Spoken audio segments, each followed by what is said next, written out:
Padmashri doctor ப. சிவந்தி ஆதித்தனாரின் 90வது பிறந்த நாளை ஒட்டி சென்னை போயஸ் தோட்டத்தில் உள்ள நினைவு இல்லத்தில் தினத்தந்தி குழும தலைவர் பாலசுப்ரமணியன் ஆதித்தன் மாலை அணிவித்து மரியாதை செலுத்தினார்.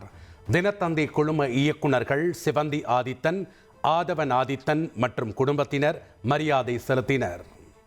பத்மஸ்ரீ டாக்டர் ப. சிவந்தி ஆதித்தனாரின் 90வது பிறந்தநாள் விழாவை ஒட்டி திருச்செந்தூரில் உள்ள மணி மண்டபத்தில் தமிழக அரசு சார்பில் மரியாதை செலுத்தப்பட்டது. அமைச்சர் அனிதா ராதாகிருஷ்ணன், மாவட்ட ஆட்சியர் இளம் பகவத் ஆகியோர் மரியாதை செலுத்தினர். அதிமுக்கிய விவரங்களை அனைவருக்கும் புரிய வைக்கும் பாட்காஸ்ட். பொருளாதார பல ட்ரில்லியன் ஆயுதங்களை கொள்முதல் செய்கிறது. சம்பவங்களை தேடி களத்திற்கே உங்களை அழைத்துச் செல்லும் ஸ்பாட்லைட். அங்க இருக்கக்கூடிய கள விவரங்கள் என்ன? இந்திய ராணுவம் கடந்த 5 வருஷமாவே சார் எனக்கு ரொம்ப பிடிக்கும் அவர் வர்றதுக்காக. எங்களுடைய நியாயமான கோரிக்கை. Even at the cost of stopping. பார்வையாளர்களையும் செய்திக்குள் பங்கெடுக்கச் செய்யும் மக்கள் குரல்.